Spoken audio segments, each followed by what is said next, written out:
Saludos cordiales con todos. Vamos a empezar otro módulo, otra secuencia de videos, pero ahora vamos a ir con lo que es perforación y voladura. Dentro de este nuevo curso vamos a buscar no solo lo que es perforación y voladura, lo que son explosivos, accesorios, tipos de taladros, sino vamos a ver incluso equipos, dimensiones, vamos a ver software. Depende, ¿no? Si tengo tiempo y si veo que les gusta, ¿no? Como otros videos que me llegaron a escribir por segundas partes. Y bueno, no. Bien, entonces vamos a empezar con perforación y voladura. Bueno, necesariamente si vamos a hablar de perforación y voladura, tenemos que aludir a lo que son las operaciones unitarias. Como les dije, si me siguen, no es necesario que entiendan mi letra, siempre les digo eso. Operaciones unitarias. ¿Y qué son las operaciones unitarias? A ver, voy a comprobar si estoy grabando. Operaciones unitarias, ¿qué son? Perforación, voladura, carguío y acarreo. Como saben, vamos a hacer un repaso de algunas cosas. ¿Cuántos tipos de taladros tenemos? Tenemos lo que es precorte, buffer y producción. Bueno, precorte y buffer es para amortiguarnos. Supongamos que tenemos nuestro banco. Por ejemplo, recuerden que esto no va a ser así, ¿no? Hay un ángulo interbanco, hay un ángulo, un overall angle, que es así. Overall angle, que es un ángulo global que va a tener nuestra mina. Y generalmente no es de 45 grados, pues lo que se busca, ¿no? Este ángulo entre bancos debería ser de 70 grados, ¿no? O bueno, no depende del macizo rocoso, otros lo llevan entre un rango, ¿no? De 50, 60, 70. Va a depender, ¿no? De la mina, de los parámetros geotécnicos y otros que se determinen. Entonces, por ejemplo, ¿qué vamos a hacer acá, no? Supongamos que todavía es lo planificado, ¿no? Acá haríamos nuestros taladros de producción. Y por acá, de esta forma, bueno, en una vista, en una vista frontal no sería así, no solo sería una sola. Pero bueno, como en una vista casi 3D, sería así los de producción, luego tendríamos los de buffer. Entonces, para amortiguar, ¿no? ¿Por qué amortiguar? Porque vamos a tener una potencia explosiva por la carga también explosiva que vamos a tener en estos taladros de producción. Recuerden que el diámetro va a ser mayor y al ser mayor va a haber más carga explosiva, ¿no? Entonces, para alivianar o para decir, por decirlo así, para alivianar esa carga explosiva se hacen estos, ¿no? Y esos van a alivianar y a la vez que van a dar el perfilado al talud, ¿no? Bueno, algunas partes que deben recordar este es el talud, ¿no? Talud, este le dicen la pata, pie, o bueno, lo correcto, técnicamente estoy. Esta es la cresta. Y bueno, no, ese es el talud, como de nuevo les digo. Entonces, por ejemplo, para precorte puede ser perforadoras de Atlas Coppo de 5 pulgadas de diámetro. Para las buffer puede ser, digamos, de 7 o de 5. Eso va a depender, ¿no? De los equipos o más área que tenga en mina. Y para los de producción se trabaja con, acá viene algo que netamente si hasta ahora no lo entienden es importante, lo que es la perforación con perforadoras rotativas. Si no entienden esto todavía, no se preocupen, lo vamos a ver también. Viene este tipo de perforadoras. ¿Por qué este tipo de perforadoras? Porque, por ejemplo, otras con energía neumática, por ejemplo. Bueno, recuerden que si hablamos de energía neumática, eso quiere decir aire comprimido. Y si hablamos de aire comprimido, necesariamente el aire comprimido va a dar lugar a la que es la percusión. Y ahorita vamos a ver también los principios, ¿no? De rotación, percusión, el pull down, empuje o carga y el barrido por último, ¿no? Bien, para no desviarnos del tema, vamos a tener esa perforación que es todo una operación unitaria, ¿no? Como su nombre lo dice. A esos taladros que hagamos, los vamos a cargar. con los diferentes tipos de explosivo, accesorios, se van a cargar completos. Los camión fábrica, algunos se van a dejar vacíos, otros no se van a cargar completos. Y pum, lo que va a pasar es que vamos a tener ese mineral. Luego, ¿no? La pala lo... Bueno, después de que se dé la voladura, vendría lo que es, ¿no? La pala a atacar ese material. ¿Por qué lo decimos material y no mineral? Porque ese material puede ser desmonte o puede ser mineral. Y recuerden que lo que extraemos al final y lo que se ha hablado en otros videos, por ejemplo, de ley de especies mineralógicas o el curso que estamos viendo de desarrollo planeamiento de minado, vemos que tenemos diferentes etapas, ¿no? Por ejemplo, el mineral que se lleva a plantas que va a ser un mineral con una determinada ley de cabeza, ¿no? Que es la ley que está saliendo de mina por la planta. Más en este lugar teníamos una ley in situ, ¿no? Pero esa ley in situ nunca se va a quedar igual. ¿Por qué? Por hacer la voladura, siempre vamos a contaminar nuestro mineral de una u otra forma, ¿no? Y bueno, como también les mencioné en el video de NSR, lo que buscamos es que esa dilución sea lo menos significante posible. De que se va a dar, se va a dar, pero es lo que buscamos. Entonces es material, siempre hay que referirnos de esa forma, no mineral, no... Bueno, de ser el caso, puede ser desmonte, digamos si tenemos nuestras fases. Recuerden que las fases se establecen por el contenido económico del mineral, ¿no? Por ejemplo, para llegar a ese mineral, digamos que tiene que remover todo esto. Y bueno, ese sí sería desmonte, ¿no? Pero ya si queremos sacar esto, hacemos nuestro diseño, sí o sí vamos a sacar desmonte también. Entonces ya es algo que se tiene que ver, ¿no? Luego ya tenemos las recuperaciones metalúrgicas en planta, de concentrado, de refinación, que también en el video de SNR lo hemos explicado muy bien. Entonces tenemos eso. Viene el carguillo. Claro, ¿no? En, en lo que pasa en superficial es que movemos material con baja ley, ¿no? Pero al ser en gran cantidad, al final nos termina siendo rentable. Lo que pasa en subterránea es que, como se dice, tocan la carnita, ¿no? Tocan harta ley, harta ley, pero extraen poco, ¿no? Ahí viene la famosa frase de calidad y cantidad, ¿no? Y bueno, son algunas cosas que deben tener claro. Ese es el acarreo. Y bueno, ahorita para entrar eso del carrillo de la pala a los camiones, vamos a entrar a algo interesante. Tenemos lo que es el acarreo, ¿no? Que es lo que llevan los camiones, ya sea a stock, ya sea que tengamos una ley marginal para depositar material a las desmonteras y a planta. Tenemos esos tres destinos de acarreo de los camiones mineros. A ver, voy a hacerlo mejor. Stock, desmonteras y planta. Ya hasta ahí ya expliqué esas operaciones unitarias que son importantes si hablamos de perforación. Si hablamos de voladura, perforación. Si hablamos de carril a carril, es necesario que mencionemos y entendamos esto, ¿no? Para poder seguir avanzando. Si no, no va a tener sentido, ¿no? Entonces ya, vamos a ir con esto. Ahora voy a cerrar esto. Vamos a ir con esto. Es una imagen muy interesante, real. A ver, lo voy a poner por acá. Vamos acá. Ya, por ejemplo, tenemos esa imagen. Quiero que noten acá algo interesante. Ya, por ejemplo, esta es una operación unitaria, ¿no? Este es el carguillo. ¿Carguillo de quién? De la pala. ¿De la pala a quién? A este camión minero, ¿no? Que está encuadrado acá. Y bueno, ¿no? Vemos que acá está su balde cucharón. Y bueno, también vamos a ver la secuencia más adelante de cómo esta pala ataca, llena el cucharón, luego lo pasa a la tabla. Hay una secuencia que voy a explicar detalladamente.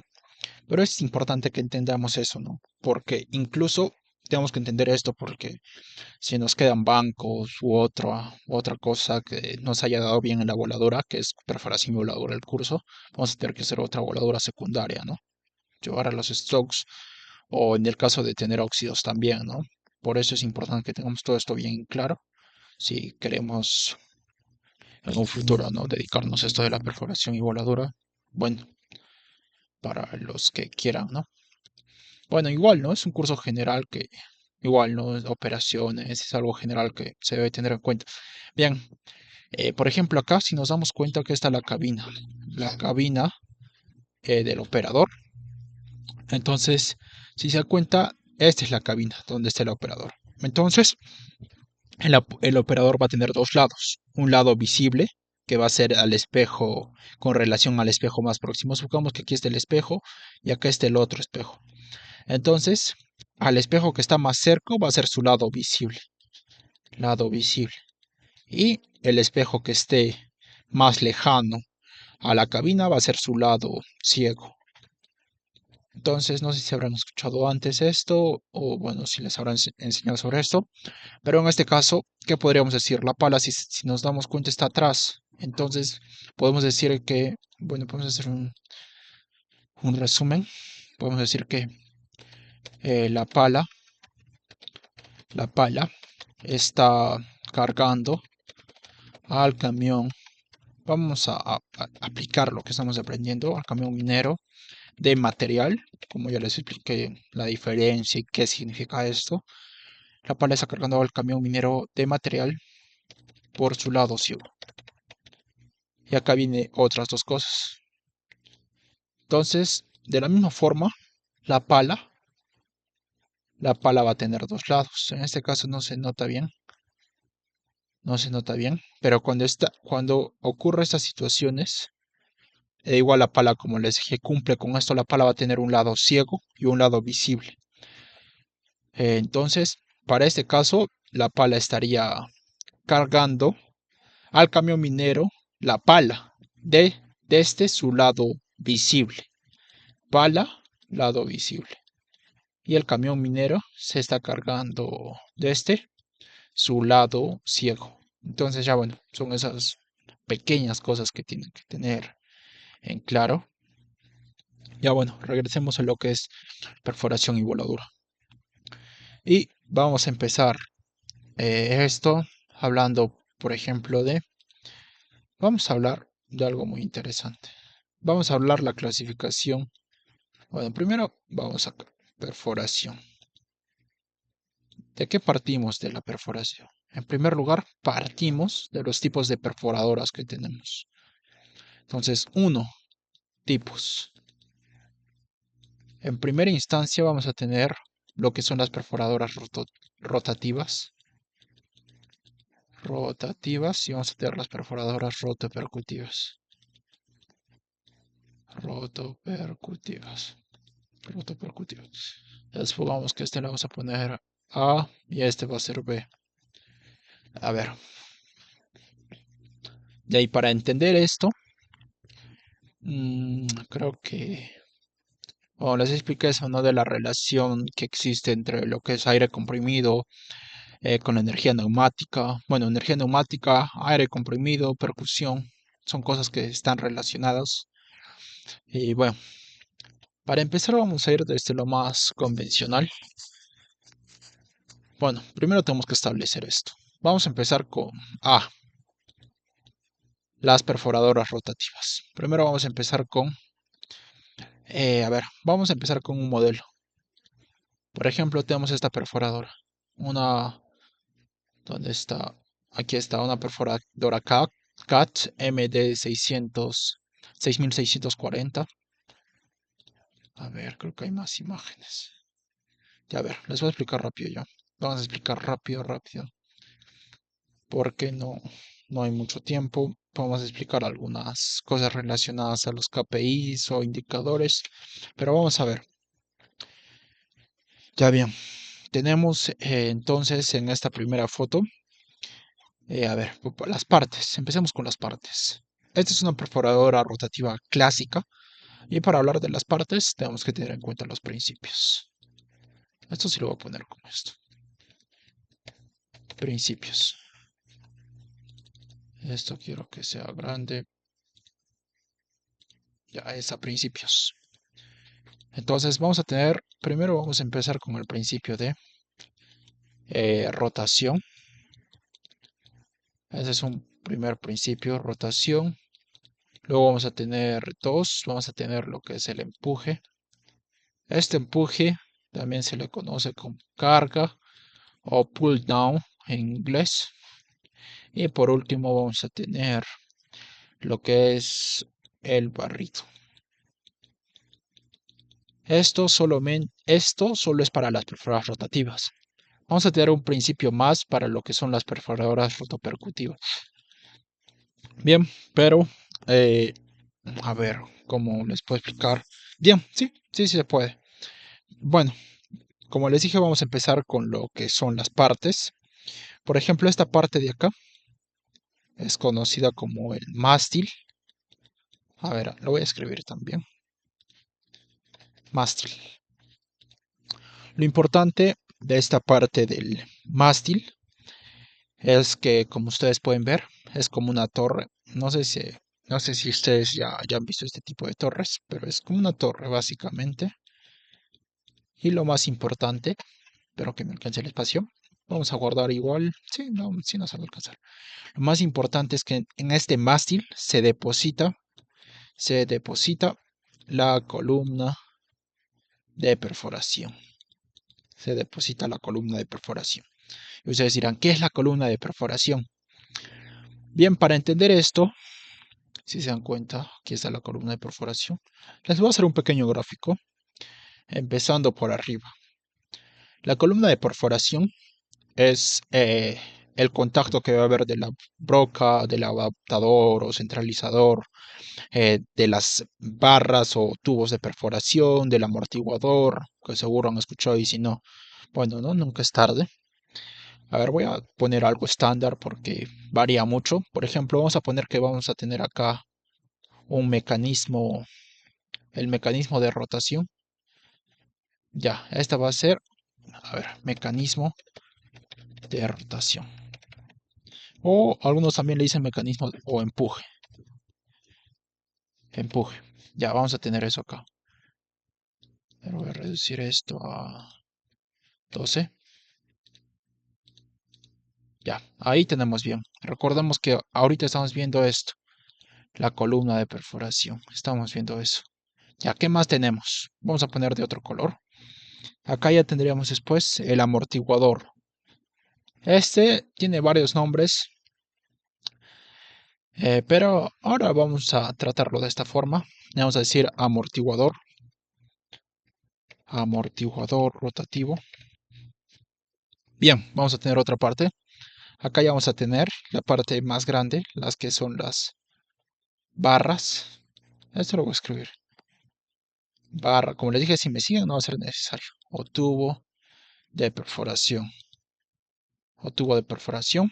Y en última instancia vamos a tener, bueno, en cuanto a este tipo de aceros de perforación, la broca, recuerden que sí o sí va. Vamos a tener este centralizador. Centralizador. Y por último, nunca se olviden, para este tipo de perforadoras rotativas de tener lo que es una broca tricónica. Una broca tricónica. Ahí está nuestra broca tricónica. Nunca se olviden.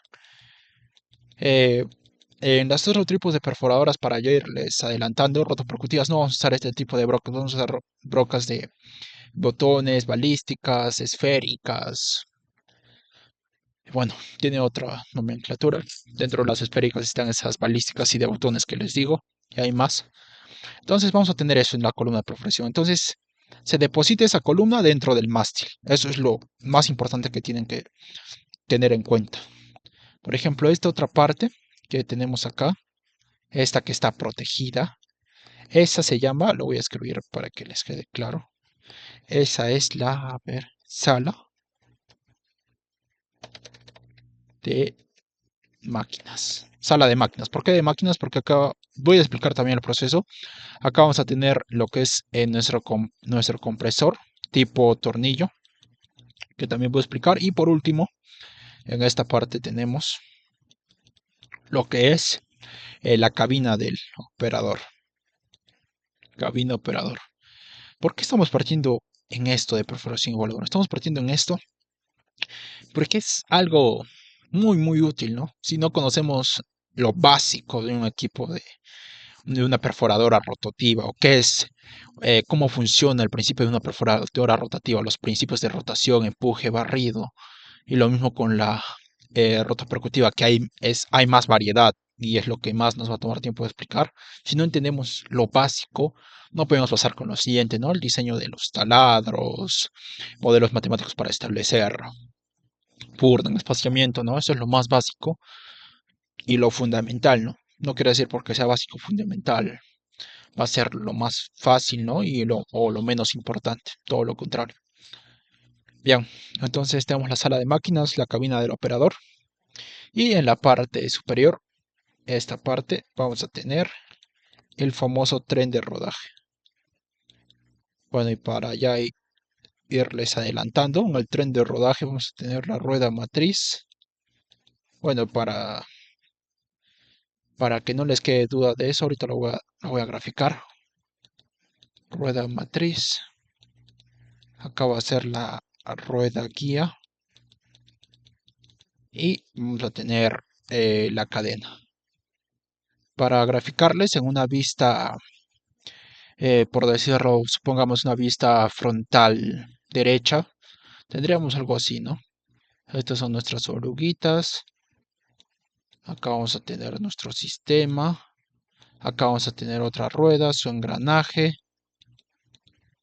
y las cadenas, ¿no? Los diferentes elementos. Ya bien. Esta primera rueda sería esta rueda, como les dije, rueda motriz, porque este engranaje. No lo dije muy bien. Bueno, creo que no lo voy a volver a explicar ya. Mi mano he estado digitando mucho un texto, entonces ya entenderán. Los dedos también cansan. Entonces, esta sería la otra rueda, la rueda guía. Y acá va a haber algo muy interesante que, bueno, sí, no les voy a explicar. Rueda guía para ya no explicarles después y la cadena, ¿no? Propiamente dicha. Entonces, mira, acá pasa algo curioso con la cadena. Si la cadena, por ejemplo, está muy tensada, por ejemplo, está muy tensada, es lo celeste, a ver de nuevo. Por ejemplo, si está tensada al límite, lo que va a pasar es esta. Esto es importante que lo tengan en cuenta, entonces lo voy a poner acá y ahorita lo jalo. Entonces, si la cadena está muy tensada, lo que va a pasar es, por ejemplo, bueno, ahí ya lo saben, ¿sabes? Lo que va a pasar es que si tiene contacto con un desnivel o se monta sobre una roca, o el otro caso que estaba pensando, se impacta en el macizo rocoso,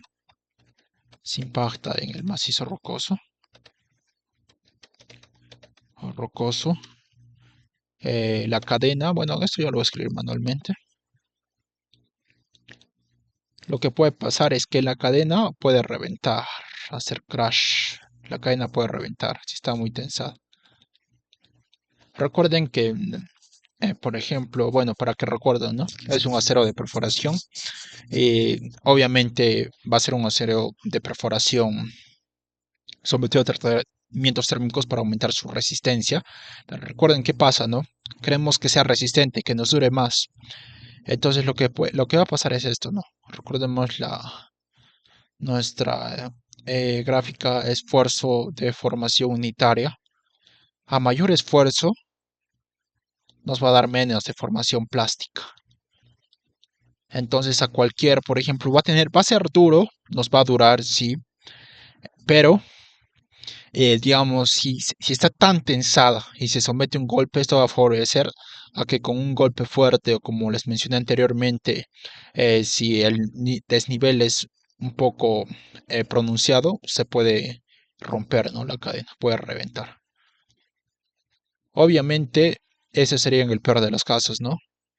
En el otro caso, simplemente puede reventar y lo que va a pasar con la cadena con la parte específica de la cadena, por ejemplo, como los eslabones o los pines, puede ser que se desarme, ¿no? La cadena. O en el peor de los casos, como les dije, puede ser que llegue a ese punto, ¿no? De fractura si está tan tensado y por diferentes condiciones ambientales. Son muchos factores, ¿no? Pero en general puede reventar o desarmarse, por, por decirlo así. Bien, vamos a tener otro caso. El otro caso sería así, tenemos esto. Cuando está muy suelta, bueno, acá lo he hecho muy pronunciado, pero cuando está muy suelta ocurre algo curioso. Bueno, acá les dicto. Si la cadena, por decirlo, como les dije antes, está muy suelta, va a tender va a tender a salirse. Esa es la palabra. ¿Salirse de qué? De su rueda guía.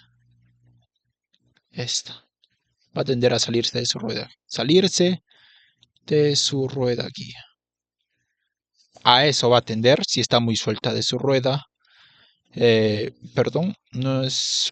eh, bueno, el caso más común es de la rueda guía, pero también puede salirse de la rueda matriz.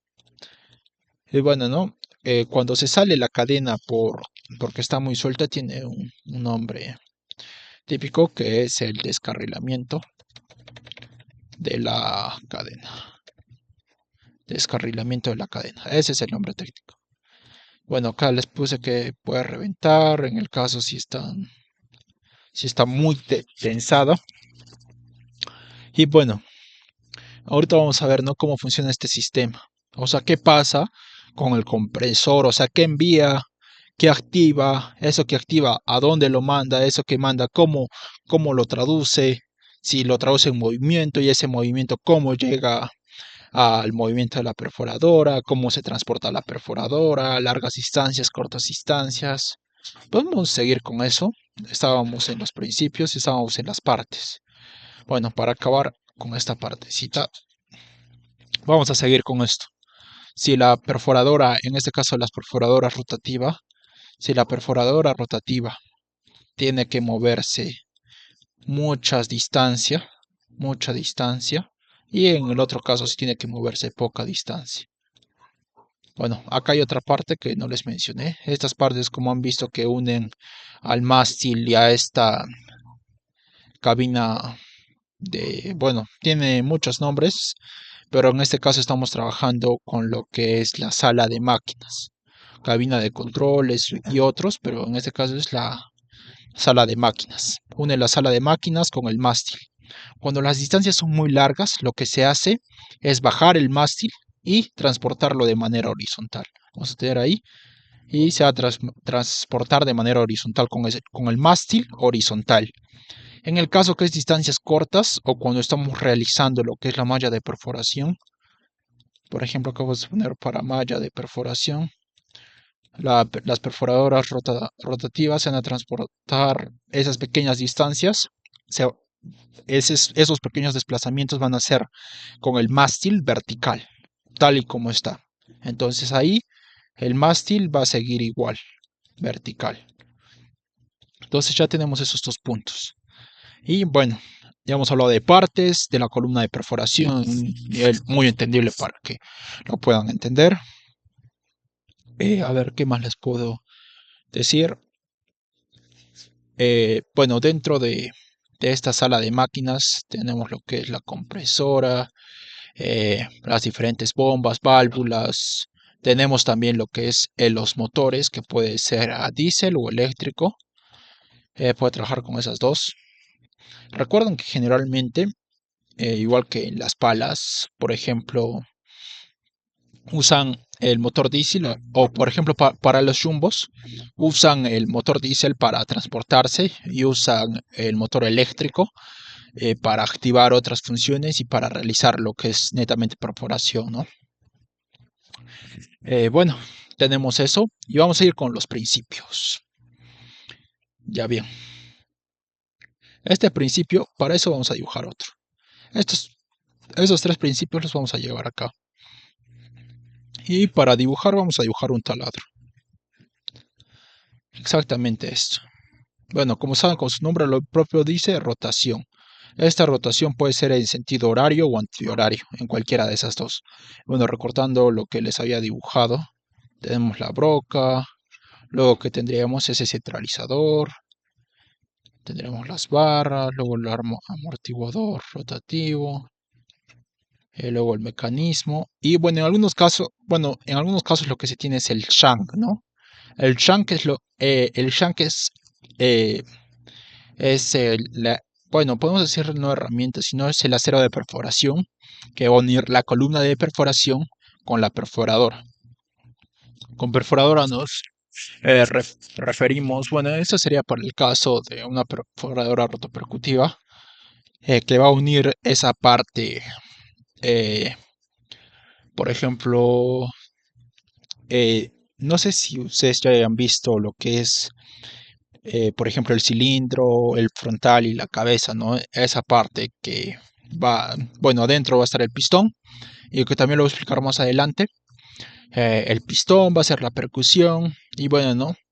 Esa parte del frontal, la cabeza y el cilindro va a tener un shank adapter y ese shank adapter el shank va a conectar a la columna de perforación, ¿no? Y es lo que más se suele romper. Acá ya estamos hablando lo que es TH, que es top hammer, por ejemplo, para los jumbos, que también lo voy a explicar, ¿no? Entonces tenemos eso y lo que vamos a tener acá va a ser más barras, ¿no? Porque esto recordemos que va a ser más profundo, esto va a venir desde arriba. Más barras. ¿Y de dónde salen esas barras? De acá. Salen de lo que es este mástil que les dije. Algo interesante, bueno, les dije que es mástil o castillo. Ese mástil o castillo tiene un brazo giratorio. Ese brazo giratorio tiene acumulada barras. Aproximadamente 5, 8, porque recuerden que estas perforadoras rotativas pueden hacer taladros de 18, 20, 22 metros. Entonces lo que se hace en nuestra barra de perforación no mide eso, ¿no? Lo que se hace es tener más barras, 5, 8, como les digo, y lo que se hace es empatar, ¿no? De acuerdo al requerimiento del taladro que tengamos que hacer, lo que va a hacer ese brazo giratorio del mástil es alimentar, ¿no? Alimentar y acrecentar esa distancia o esa profundidad que queremos lograr, ¿no? Y bueno, si no lo sabían, a eso se llama empatar. Y les voy a poner el concepto también.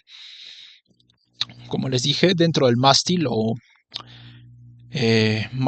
castillo está este brazo giratorio. Entonces vamos a hablar netamente del brazo giratorio. El brazo giratorio, bueno, sirve para alimentar otra barra en el instante que se necesite de acuerdo a, a lo que necesitamos perforar, ¿no? En términos sencillos, a lo que necesitemos perforar. Entonces ya tenemos eso. Y eso tiene un nombre especial. Esa acción que hace este brazo giratorio se llama empatar. En otro video ya lo habíamos visto. Por ejemplo, en el método de Holmer habíamos visto esta desviación por empate y otra desviación por perforación. Y bueno, no, ya sería, bueno, si lo recordaron y buena hora, pero ahora lo conocen más técnicamente. También les expliqué esa vez el empate que se hacía en el caso del jumbo, pero bueno, estamos recordando. Entonces vamos a tener eso. Bueno, luego el pull down es esa carga, como les dije, que debido a la profundización que estamos haciendo, a la columna de perforación y las otras barras, es como un empuje, ¿no? Que se va a dar para abajo, que nos va a ayudar a que el taladro siga avanzando, ¿no? Y lo más interesante viene acá con respecto al barrido. Como les dije, solo son 3 principios. Ya hemos visto que rotación es un sistema, como les dije acá arriba, tenía ese sistema de rotación que va a hacer que rote el equipo. Entonces esa rotación va a permitir de que esa broca, bueno, no se va a transmitir por las barras, por la columna de perforación, por las barras, sí va a llegar hasta la broca. Y esto va a permitir que tenga un contacto con el macizo rocoso y lo desgaste. Y ese empuje va a ayudar, ¿no? A que no solo se quede en el mismo lugar, ¿no? Sino esa carga va a presionar, ¿no? par que va rotando tiene esa misma carga, ¿no? O ese empuje que se está aplicando, ¿no? Y así avanzamos con perforación, ¿no? Y bueno, este sistema lo que hace es un sistema de fragmentación de la roca, ¿no? Fragmenta la roca. Para fragmentar la roca, ya saben que tiene que pasar su esfuerzo compresivo, el esfuerzo compresivo de la roca. Entonces, en otras palabras, como les mencioné acá, la fragmenta. Y por eso nos sirve, ¿no? Por ejemplo, para hacer taladros de producción, ¿no? Porque vamos a tener estas brocas de diámetros de 9 pulgadas hasta 12 1/4 pulgadas, 12.5 pulgadas. Entonces, si se dan cuenta, son netamente para perforación, ¿no? Imagínense el tiempo que demoraríamos haciendo esto con las retropercutivas que también vamos a explicar al principio. Ellas tienen su propio funcionamiento, ¿no? En primera instancia no podríamos hacer estos diámetros. Haríamos diámetros más chiquitos. Y en segunda, el tiempo que demoraríamos, ¿no? Entonces, por eso, esta perforadora rotativa es ideal para hacer estos taladros de perforación. Y acá viene el tercer principio muy importante, que es el barrido. Aquí está. Bien, el barrido tiene dos funciones. Bueno, creo que también las perforadoras rotopercutivas, pero en este caso, la función que tiene, acá es importante irnos a la broca. La broca va a ser así. Va a tener sus triconos y va a tener acá dos agujeros. Esos dos agujeros es para que el aire comprimido evacúe esos detritos por estas zonas. Si se dan cuenta, la barra de perforación va a tener un diámetro menor y esta broca va a tener un diámetro mayor. Y justamente es para eso, ¿no? Para generar estos espacios. ¿Cómo se llaman estos espacios? Estos espacios son los espacios anulares, así se les conoce. Eh, bueno, acá tenemos un espacio anular y otro espacio anular. Por esos huequitos van a salir, ¿no? Y el agua nos va a servir para ¿qué? Para refrigerar a nuestra broca.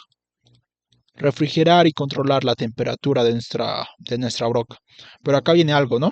¿Qué pasa si le metemos mucha agua?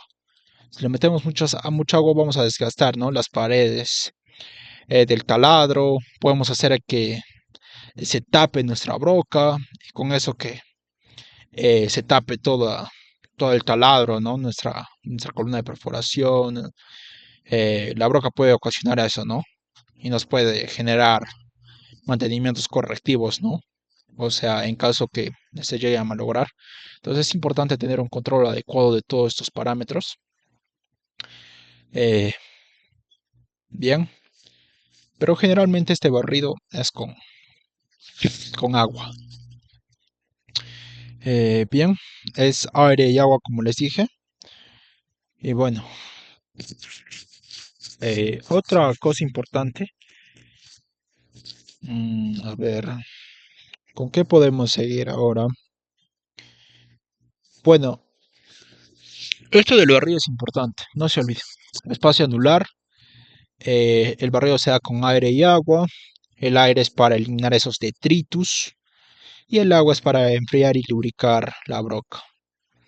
Como les dije, broca tricónica, 9 pulgadas, 12, bueno, eso es un resumen, 12 1/4, 12 media pulgadas, sí, todo está correcto. Bien, algo para mencionar es que, como les decía, ¿no? El tren de rodaje tiene una rueda matriz, una rueda guía y una cadena. Y esa cadena va a tener pines, va a tener buques, zapatas o eslabones que les decía, ¿no? Entonces, estamos bien hasta ahí, creo que sí, va a ser un video de principios básicos para entender lo que es las perforadoras rotativas y rotopercutivas. Acá vamos a añadir en las rotopercutivas lo que es la percusión, lo que les estaba mencionando. Acá no tenemos eso, ¿no? Trabaja la rotación, el empuje y el barrido. Y con eso funciona muy bien. Bien, a ver, ¿qué otro punto podemos mencionar? Bien, podemos mencionar lo del aire comprimido antes de pasar a lo siguiente. Vamos a mencionarlo acá. Para ello es importante que tomen nota, mucha nota. Como les dije, esta compresora de tornillo, aquí está, va a estar dentro de esta sala de máquinas. Entonces ya, presten atención acá. Con eso vamos a pasar a las perforadoras rotopercutivas y ya ahí es algo más profundo y más interesante. Entonces, ya tenemos todo eso claro. Entonces, para las perforadoras rotativas es importante el aire comprimido. Ya hemos visto para qué es el aire comprimido, ¿no? Para hacer ese barrido. Si no hacemos ese barrido, se nos va a tapar, ya, podemos ocasionar que se malogre, ¿no? Que se atasque, agotamos la vía útil de la broca, de los aceros de perforación. Eso se traduce en más costos, más mantenimiento y bueno, ¿no? Directamente más costos, menos avance y bueno, no es lo que no se busca en mina. Entonces, aire comprimido, ¿cómo se genera este aire comprimido? Como les dije, se va a generar por un compresor de tornillos. Ese compresor de tornillos va a ser la presurización del aire. Seguro eso, presurización, pueden investigarlo más. Es un tema de tipos de compresora. Bueno, si ya han visto en su curso de servicios auxiliares, bombas, compresoras, ya van a entender. Si no, pueden investigarlo, ¿no? Porque no es difícil, son conceptos básicos. La presurización del aire. La presurización del aire. La presurización del aire se va a hacer, eh, bueno, a ver, voy a poner de otro color. Se da conjuntamente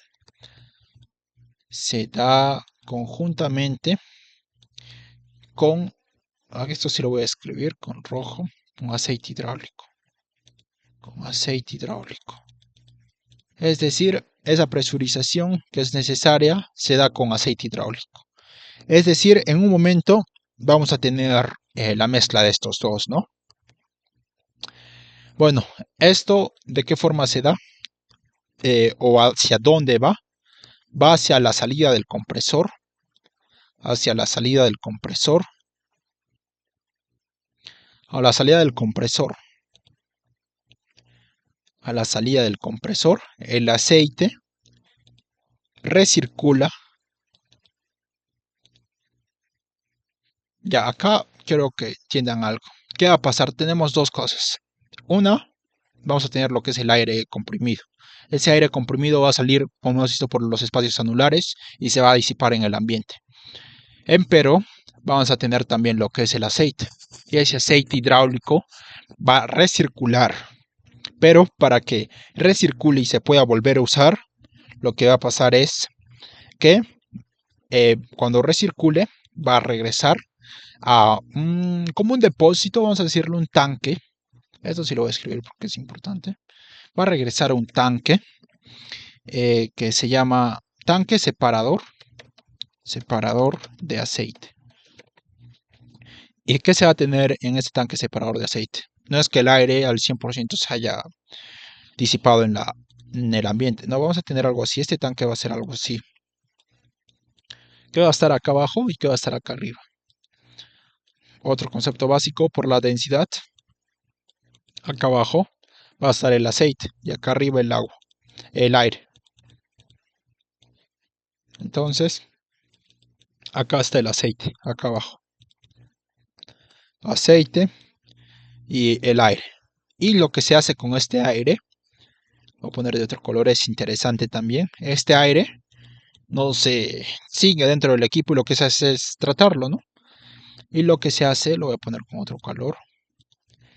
Este aire se evacúa a unos, vamos a ponerle así unos filtros. Se evacúa hacia unos filtros. Y esos filtros, o bueno, el filtro en general se llama filtro secador de aire. Secador de aire. Bien, este filtro de secador de aire lo que hace es que va a eliminar ese aceite que hay, ¿no? En caso lo hubiera. ¿Para qué queremos que no haya aceite? Para que podamos seguir usando ese aire comprimido para hacer lo que es el barrido. A veces, cuando se está perforando y se está haciendo el barrido, se ve que acá está saliendo aire con aceite, ¿no? Entonces acá ya va a haber un problema. Por ejemplo, puede ser que haya un problema con este que les dije, con este eh, tanque acumulador de aire. ¿Dónde está? Bueno, o el otro problema que les acabo de mencionar, que es con el filtro secador del aire, con este filtro secador del aire. Bueno, o este tanque, o con ese tanque, ¿no? O con el propio tanque acumulador del aire, o este filtro secador de aire. Disculpen, ya es las medianoche casi, pero espero que les sirva este video bastante. Bueno, vamos a tener el filtro secador de aire. Entonces puede ser un problema con esas dos cosas, ¿no? O incluso con este, ¿no? Que les dije, ese tanque separador de aire o este filtro secador de aire. Entonces, se va a ver este problema en el barrido, ¿no? Que vamos a tener al momento de hacer la limpieza de los detritus, este aire con aceite, ¿no? Y es lo que no se busca. Ya, bueno, como les dije, es una serie de pasos, pero ¿quién acciona a esta compresora a este compresor de aire de tornillo? ¿Quién lo acciona? Entonces ya sabemos cómo funciona este compresor de aire, pero lo siguiente es saber, ¿no? ¿Quién lo acciona? Bueno, acá me faltó algo que, que les estaba diciendo, pero no lo puse. Por ejemplo, después de ese filtro secador del aire, yo purifico el aire del aceite. Eso les dije, más no lo escribí. Purifico el aire del aceite, aceite, y lo almaceno. ¿En dónde lo almaceno? Lo almaceno en el tanque, que también les dije que era propio del esto, o lo puedo almacenar en el acumulador de aire, acumulador de aire, acumulador de aire. Entonces, si vemos que hay un problema con esta limpieza de detritos de aire y aceite, es porque el filtro secador de aire está mal, o bien el acumulador de aire está mal, ¿no? Y está permitiendo el ingreso de aceite, o había un problema ahí, ¿no? Es importante que lo revisemos. Entonces, tenemos eso. Y como les dije, ya sabemos cómo funciona ese compresor. Entonces, pero es importante saber que este compresor de tornillo de aire, ¿quién lo acciona? Lo acciona el motor diésel o el motor eléctrico. Bueno, ¿no? Y estos motores no solo van a activar o accionar este compresor de aire, sino que van a accionar también bombas que van a succionar el aceite, eh, el aceite de los tanques, ¿no? Bombas que succionan, le vamos a poner, ¿no? Bombas que succionan aceite de los tanques. Accionan aceites de los tanques. Como les dije, ese aceite que se va a accionar, que se va a absorber, va a pasar por las bombas. Ese aceite va a pasar por las bombas y de esas bombas va a pasar a una manguera. A ver, acá lo voy a poner. Va a pasar una manguera. Bueno, eso sí les voy a dictar. Manguera de succión. Y va a salir por otra manguera de presión. Y eso, lo que va a salir acá, se van a dirigir a unas válvulas y unos actuadores. Bueno, estos van a dirigir a unas válvulas y estos son los actuadores. ¿Y qué son los actuadores? Los actuadores, bueno, esto ya es un poco de mecánica en general. Los actuadores son, en pocas palabras, son herramientas, bueno, herramientas mecánicas que van a convertir la energía hidráulica en movimiento lineal o movimiento rotacional. En este caso estamos viendo perforadas rotativas, entonces se van a convertir en eso, ¿no? En ese movimiento rotacional. Entonces, bueno, eso es para el caso, ¿no? De el sistema hidráulico. Con eso ya vamos a tener el movimiento rotativo. Pero si queremos saber cómo funciona con respecto a este tren de rodaje, también lo vamos a explicar en la siguiente parte. Guardar como.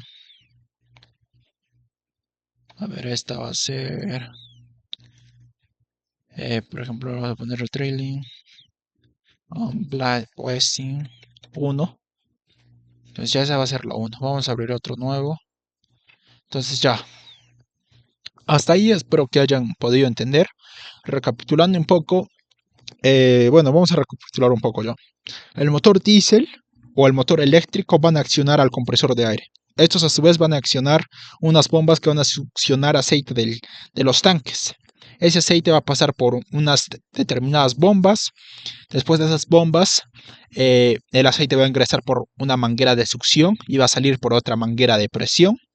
Luego, ese aceite va a ingresar a unas válvulas y de las válvulas va a ingresar a unos actuadores, ¿no? Y como les dije, ya va a haber una energía hidráulica proveniente del aceite y esa energía hidráulica se va a convertir en lo que es movimiento lineal o rotatorio mediante los actuadores.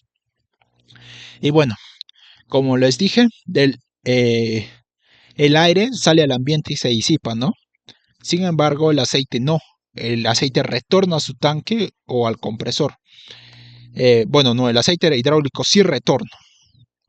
El aire puede retornar al compresor o se puede disipar en el ambiente, como les dije antes. Entonces el aceite hidráulico sí regresa. Entonces, antes de volver a su tanque, como les dije, tienen que pasar por un compartimento, que es un enfriador de aceite hidráulico, porque si no tendríamos un aceite caliente. Entonces tiene que pasar primero por ese enfriador de aceite hidráulico.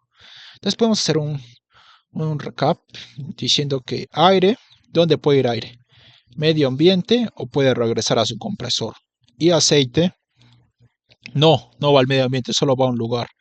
Y ese lugar al que va es un tanque especial que se va a llamar enfriador de aceite hidráulico. Es enfriador de aceite hidráulico.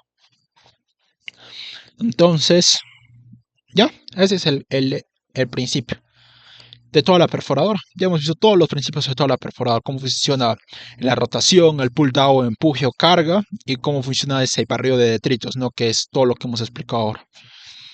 Por ejemplo, estamos viendo este modelo de perforadora. Creo que, a ver. Sí, esa misma. Es una perforadora CAT. Se copió doble vez. Es una perforadora acá, lo voy a hacer más chiquita. MD 6640 CAT Caterpillar.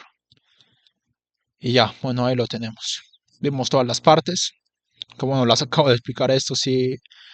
Lo volví a hacer lo volví a explicar como parte de una retroalimentación porque es un poco ya de términos mecánicos, hidráulicos y bueno, no es importante que lo entienda. Entonces, bueno, siguiendo con esa perforadora de ejemplo que, bueno, los principios son en general para todas estas perforadoras de producción rotativas. Siguiendo, bueno, voy a reforzar lo que les expliqué acá. Vamos a volverlo a abrirlo. Vamos a volver, archivo, abrir. Vamos a abrir esta. A veces no me deja. A ver, es que acá hay un problema. A ver. Aquí está. Vamos a abrir como imagen. Bueno, vamos a regresar a esto que les estoy explicando, a esta parte. ¿Qué tenemos acá? Rueda motriz, rueda guía, cadenas. Entonces, como podemos ver acá, como les expliqué, acá tenemos la rueda motriz. Nos podemos dar cuenta por este engranaje. Ya vimos qué pasaba cuando estaba tensado, qué pasaba cuando estaba muy floja. Y bueno, lo que vamos a ver ahora es cómo, o sea, cómo es que se forma ese movimiento, qué pasa, qué energías se transmiten desde el motor para que llegue a esta, ¿no? A este sistema de movimiento de estas ruedas matriz, guía y en general, ¿no? De este, como les dije, de este tren de rodaje. Entonces, si regresamos, les voy a explicar, ¿ya? Igual que el anterior, cómo funcionaba el sistema de barrido con el aire comprimido y con el aceite. Ahora les voy a explicar igual. Del motor diésel o del motor eléctrico va a entregar, bueno, así yo me lo memoricé, el MMG. Este MMG es el movimiento mecánico giratorio. Movimiento mecánico giratorio. Mecánico giratorio. Entonces, el movimiento mecánico giratorio lo va a entregar el motor a diésel, va a entregar eso, ese movimiento mecánico giratorio, entrega. Y lo que pasa con este es que ese movimiento mecánico giratorio se va a transmitir a unas bombas, pasa unas bombas. Estas bombas, acá lo voy a poner bombas, ¿qué pasa con esas bombas? Esas bombas dan presión de aceite. Esas bombas dan presión de aceite por mangueras. Por mangueras. Mediante, y luego, bueno, luego pasan a lo que son los motores hidráulicos. Motores hidráulicos.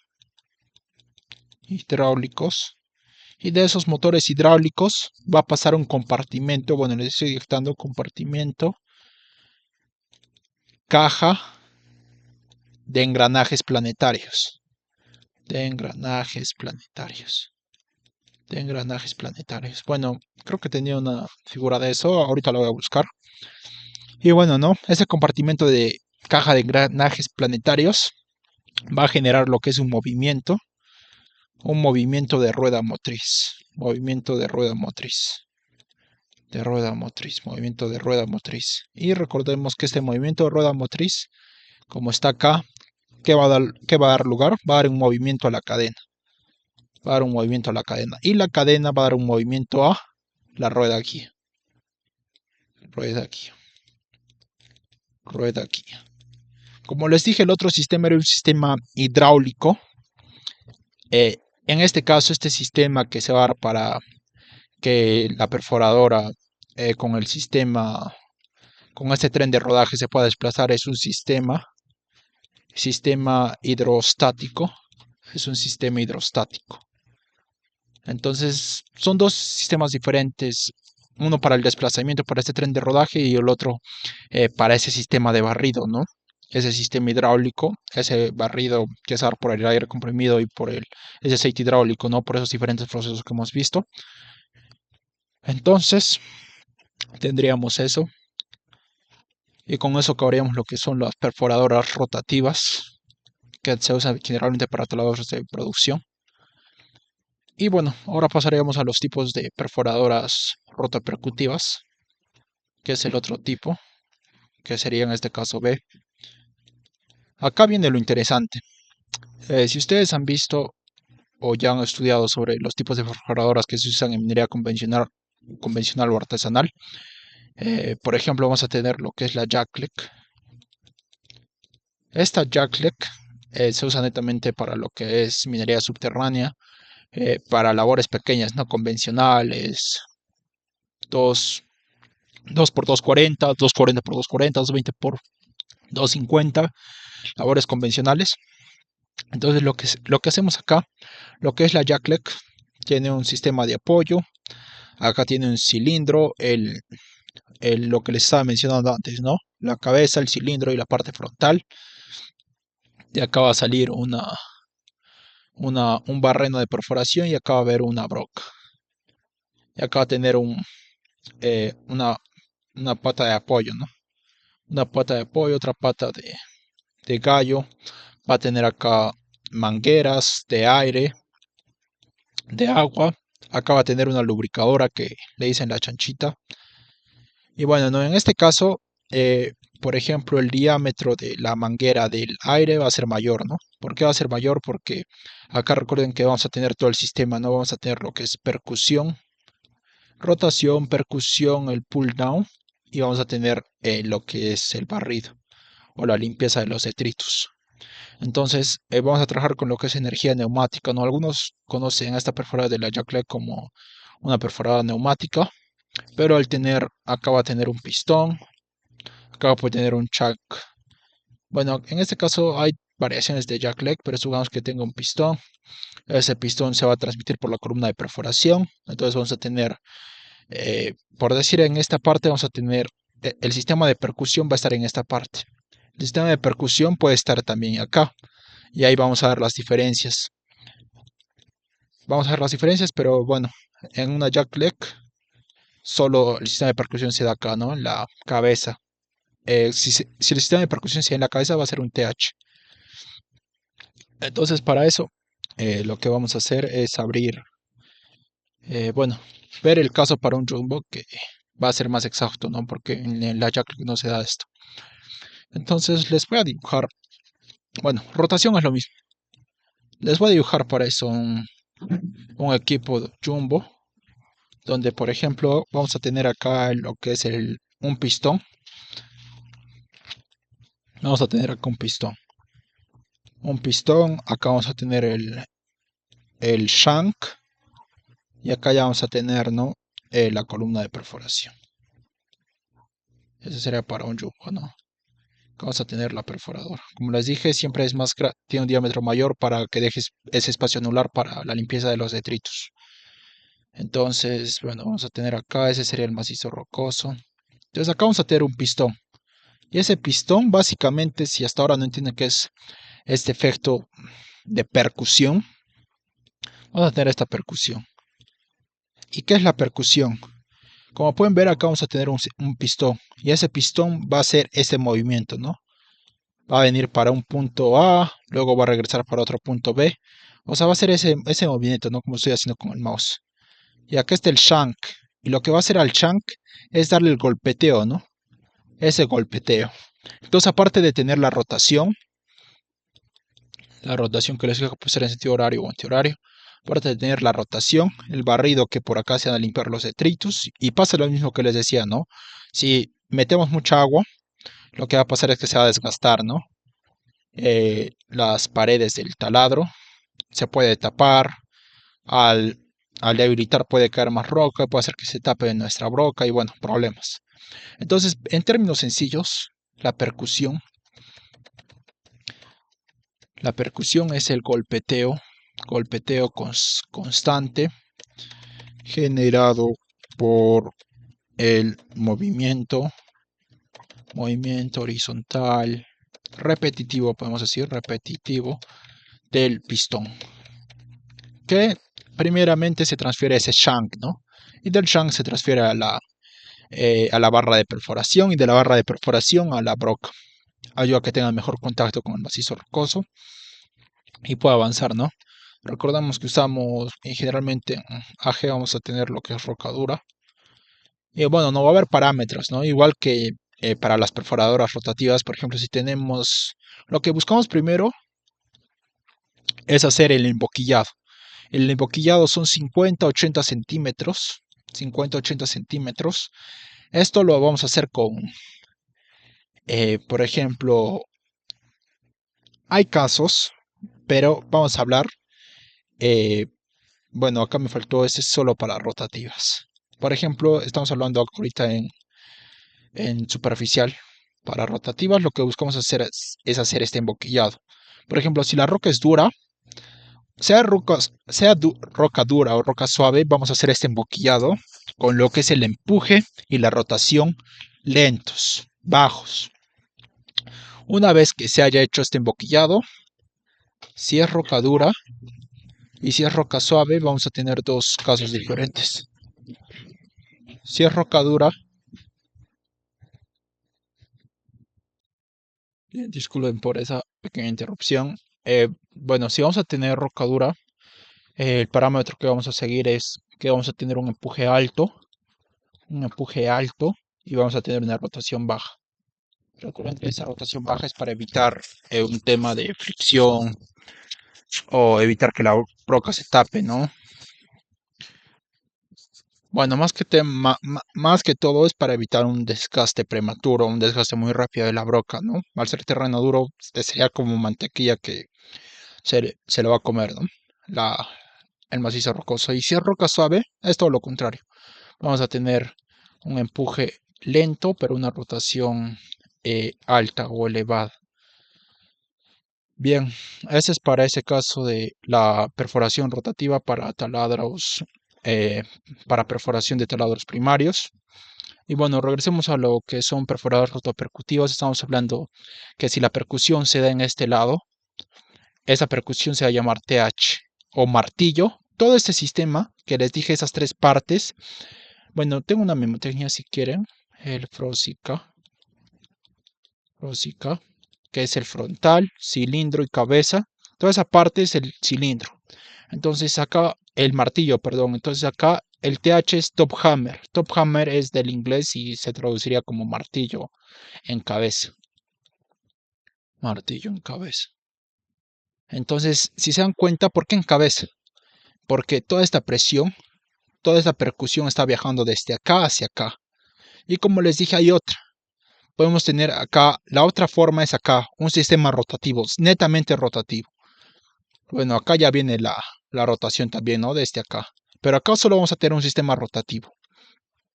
Y lo que vamos a tener acá, recién acá, es este sistema. Y acá vamos a tener la broca. Este sistema sería el DTH, down the hole. Acá la cosa va a cambiar. Acá vamos a tener el pistón.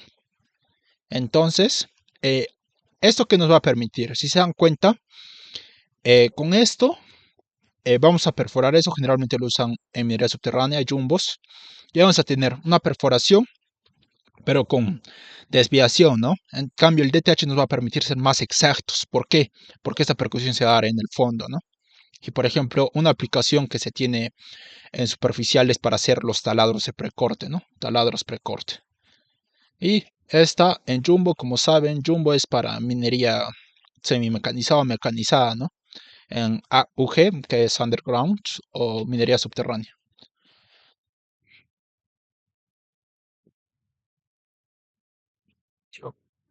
Bien, entonces tendríamos eso, martillo en cabeza y el DTH que es martillo en fondo, que es down the hole, martillo en fondo, o perforación en fondo. Bueno, tenemos esos dos principios. Siento que me estoy olvidando de algo importante, que es del DTH, pero a ver, espero recordar. Vamos a explicar ahora los principios. Rotación ya sabemos. Rotación se va a dar en la barra de perforación y la broca, que hace que gire la broca, ¿no? Que es lo que buscamos, ¿no? Que gire la broca y tenga ese contacto con el macizo rocoso, lo desgaste y siga avanzando la perforación. Vamos a tener lo que es la percusión que ya les expliqué y bueno, resumiendo de nuevo es el golpeteo constante que va a ser el pistón, ¿no? Y que se va a transmitir en algunos casos si es TH a través del shank y luego a través de la barra de perforación y posteriormente la broca. Y si es DTH, directamente, ¿no? Esa percusión se va a dar en el fondo, entonces de esa parte del fondo hacia la broca. Bien, la otra parte que vamos a tener es lo que es el barrido, que es lo mismo que vamos a tener aire y agua, que va a ser para limpiar los detritos y para refrigerar la broca, ¿no? Y el pull down empuje, que también lo vamos a tener, que como les dije es el peso, la carga que se va a aplicar. Bueno, ¿qué más? Bueno, la limpieza de los detritus es igual la misma forma que les dije por esos espacios anulares que se van a generar. Recuerden que el diámetro de la broca siempre va a ser mayor y el diámetro de la broca define el diámetro del taladro, ¿no? Por eso decimos brocas de 12,9 a 12,25 pulgadas, ¿no? Porque esos van a ser los diámetros de los taladros. Como les dije, en este caso igual esta broca va a ser de botones, bueno, esférica, puede ser de botones o balística, igual va a tener sus huecos, ¿no? Para que el aire se expulse por ahí. Entonces, bueno, ahora que se lo recuerdo, regresando a la perforación rotativa, en esta parte, en la parte de atrás que no se ve, vamos a tener lo que es el colector de polvo, que seguro también lo han escuchado, colector de polvo. Y miren, no terminé de explicar, estamos viendo esto de la confeccional y me desvío un poco, pero ahorita vamos a explicar eso también a grandes rasgos. Este video va a ser más de 1 hora, con mucho conocimiento por delante. En buena hora si lo están viendo, porque sí lo voy a subir. Entonces, vamos a tener un colector de polvo. Ese colector de polvo, mientras perforamos, los detritos se van a acumular ahí. Entonces, lo que hace de acá, de ese colector de polvo y de los detritos que afloren a la superficie, se va a hacer un tipo de muestreo. Esto es importante. Este es el muestreo,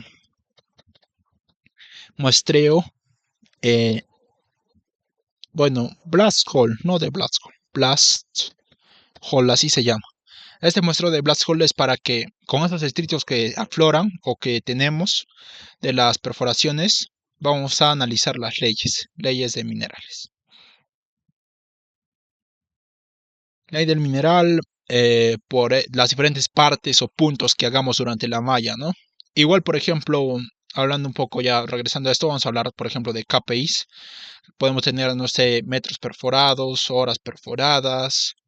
eh, bueno, para eso de las horas perforadas, usamos lo que es el horómetro, que es un dispositivo acoplado al motor que nos va a decir las horas en las que el equipo está trabajando. También tenemos, por ejemplo, la velocidad de penetración, de rotación, temperaturas, flujo de agua y otras, ¿no? Que son KPIs que nos van a permitir analizar, ¿no? Cómo está trabajando nuestra perforadora. Entonces tenemos eso, el DTH y el TH. Como les dije, el shank es importante. Y bueno, ¿no? Para seguir hablando de esto, para acabar, mejor dicho, porque ya creo que como eso está claro. A ver, puedo si no regresar, como les dije, a esto. Vamos a tener la jackleg. Supongamos que tenemos nuestro frente así. La jackleg va a poder perforar vertical y taladros inclinados, ¿no? Generalmente se pone una base y se perfora vertical. Perfora horizontal, perdón. Si queremos perforar vertical, vamos a tener lo que es el stopper. El stopper igual tiene un martillo en cabeza, un TH, igual trabaja con energía neumática, aire comprimido. Recuerden, percusión, si queremos tener percusión, necesitamos aire comprimido. ¿Y qué es el aire comprimido? Energía neumática. Stopper, queremos hacer una chimenea, esto en vista de planta, por ejemplo. Hacemos nuestro diseño.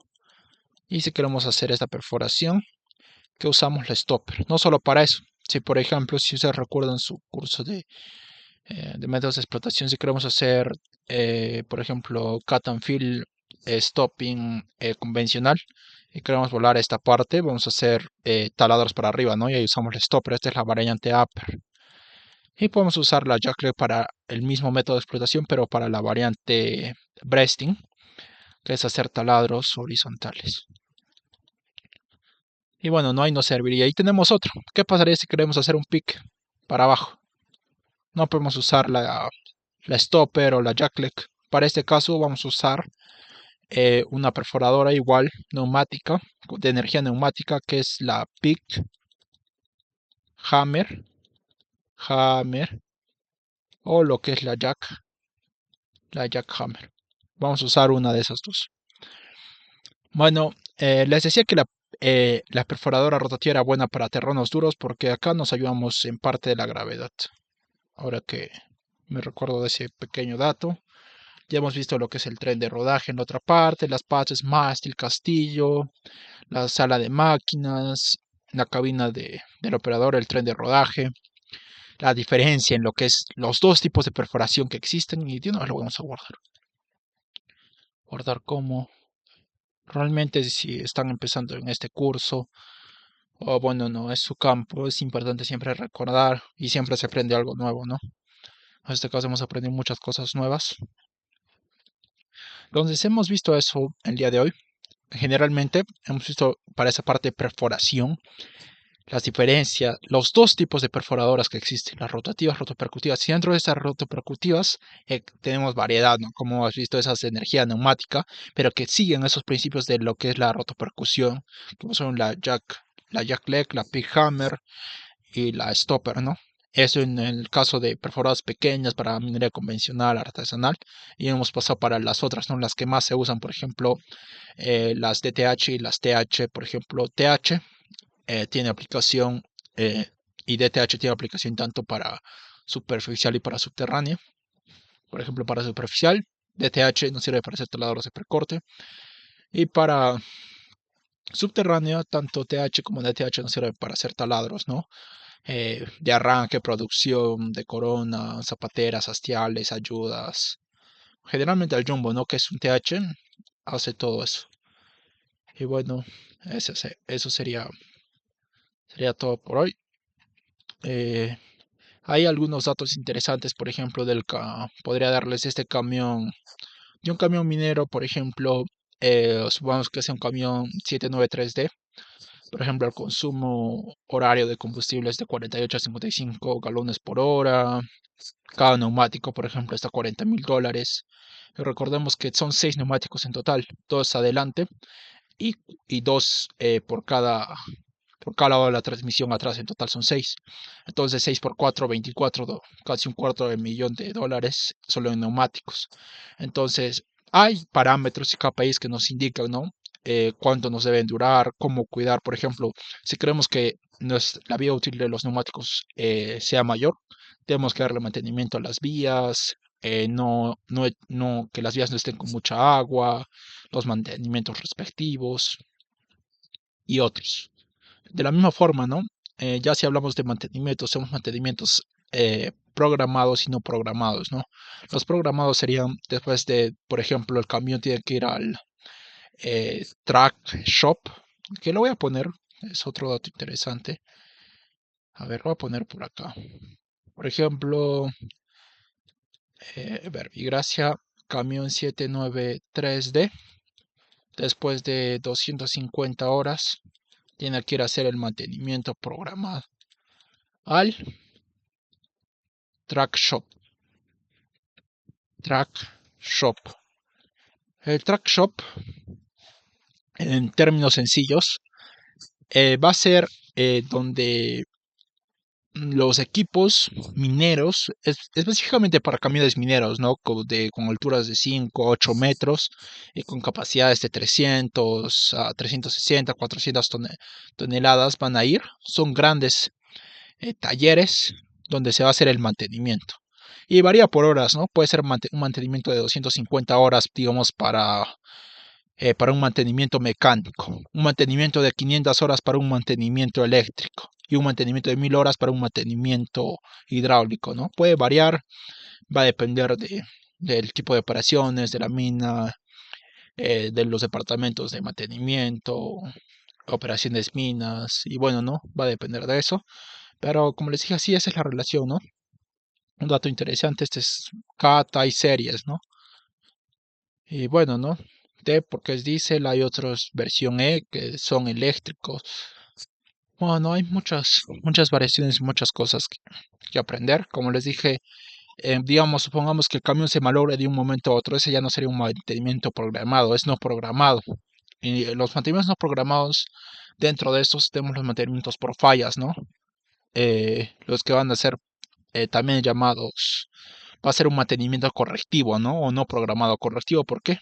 Porque son daños al equipo, ¿no? Vamos a corregir ese daño que se ha generado al equipo. Entonces, bien, eso sería por todo por esta sesión. Hemos visto principios básicos y fundamentales de lo que es las perforadoras rotativas y rotopercutivas.